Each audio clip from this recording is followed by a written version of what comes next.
UP सरकार के 21 IAS officers विदेश यात्रा पर जाएंगे। आज से 14 दिसंबर तक विदेश यात्रा पर रहेंगे ऑफिसर्स। ग्लोबल इन्वेस्टर्स समिट में मद्देनजर ये यात्रा महत्वपूर्ण है। ग्लोबल इन्वेस्टर्स समिट के मद्देनजर ये यात्रा करेंगे अधिकारी। तो बड़ा अपडेट, यूपी सरकार के 21 आईएएस ऑफिसर विदेश यात्रा पर जाएंगे। आज से 14 दिसंबर तक विदेश यात्रा पर रहेंगे अधिकारी। ग्लोबल इन्वेस्टर समिट के मद्देनजर यह यात्रा महत्वपूर्ण है। उत्तर प्रदेश में विकास को कैसे पंख लगाए जाएं, निवेश की संभावनाएं कैसे बढ़ाई जाएं, ये सरकार के लिए बहुत महत्वपूर्ण है। हमारे राजनीतिक संपादक संजीव कपासिया इस खबर पर मेरे साथ सीधे जुड़े हुए। संजीव, महत्वपूर्ण लगातार चर्चा हम करते रहते हैं। निवेश एक बड़ी चुनौती होगी सरकार के लिए, और उस चुनौती से निपटने के लिए खुद मंत्री ही नहीं, अब अधिकारियों को भी जिम्मेदारी दी गई है कि विदेश में जाएं और वहां से कैसे निवेश की संभावनाओं को बढ़ाया जाए। उसके लिए क्या यह यात्रा महत्वपूर्ण हो सकती है? संजीव।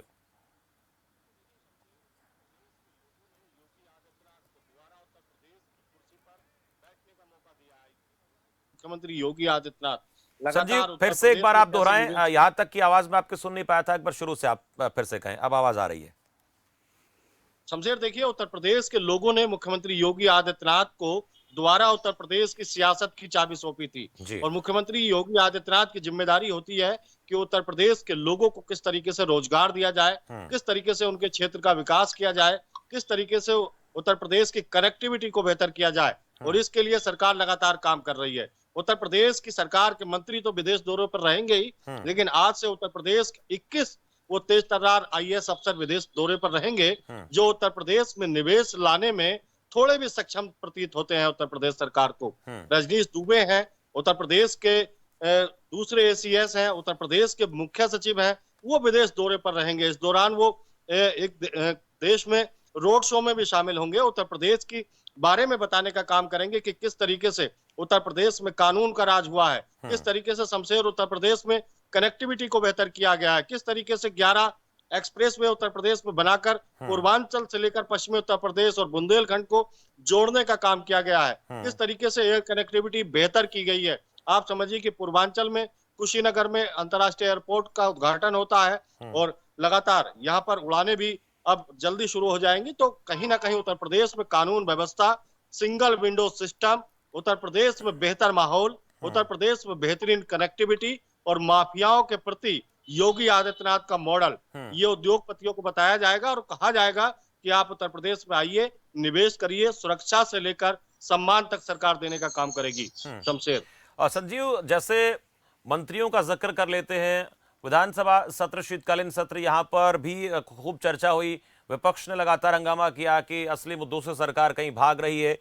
अभी तक के कार्यकाल को देकर देखें, क्या लगता है सिर्फ को लेकर जो सरकार दावा कर रही है उसमें सक्सेस होती हुई दिख रही है, या अभी एक बहुत बड़ा चैलेंज योगी के सामने बना हुआ है कि ना सिर्फ बुलडोजर, कानून व्यवस्था, इन दो चीजों के आधार पर हम नहीं कह सकते कि उत्तर प्रदेश में लोग अगली बार भी इस प्रकार से वोट कर देंगे। ये चीजें कितना धरातल पर देख रहे हैं? देखिए शमशेर, अभी तक जो उत्तर प्रदेश की सरकार ने 3 इन्वेस्टर समिट उत्तर प्रदेश में कराए थे और उसमें जो उद्योगपतियों के साथ एमओयू साइन हुए थे, वो धरातल पर पूरी तरीके से उतरे नहीं है। चाहे वो नोएडा में लगने वाले उद्योग हो, चाहे वो पूर्वांचल में लगने वाले उद्योग हो, या फिर बुंदेलखंड के विकास के लिए जो पैसा आना था, वो अभी धरातल पर उस तरीके से दिखाई नहीं देता। लेकिन सरकार के प्रयासों की सराहना करनी चाहिए।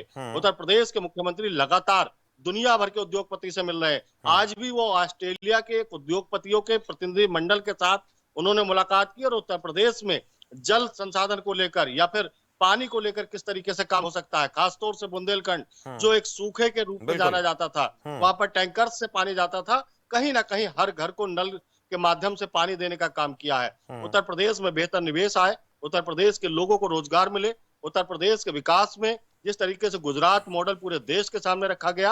हाँ, सबसे बड़ी बात शमशेर ये है कि अब प्रधानमंत्री नरेंद्र मोदी के उत्तराधिकारी के तौर पर मुख्यमंत्री योगी आदित्यनाथ को देखा जाता है और जिस तरीके से योगी आदित्यनाथ वही मॉडल पेश करना चाहते हैं जो 2014 में देश के सामने गुजरात मॉडल के रूप में नरेंद्र मोदी ने पेश किया था।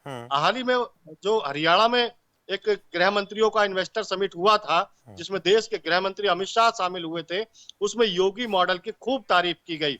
गुजरात में जो चुनाव हुए हैं, हिमाचल में जो चुनाव हुए हैं, उसमें योगी आदित्यनाथ के उत्तर प्रदेश मॉडल की खूब तारीफ की है जी शमशेर। बिल्कुल, ये महत्वपूर्ण है। जब योगी मॉडल की बात होती है तो जाहिर सी बात है कि वहां निवेश की संभावनाओं को बढ़ाने के लिए चाहे केंद्रीय स्तर पर या प्रादेशिक स्तर पर प्रयास होंगे, और उसी कड़ी में अब अधिकारी भी विदेश यात्रा पर रहेंगे। निवेश कैसे और ज्यादा बढ़े, और जो पहले निवेश को लेकर जो एमओयू साइन हो चुके हैं उनको और किस तरह से प्रभावी बनाया जाए।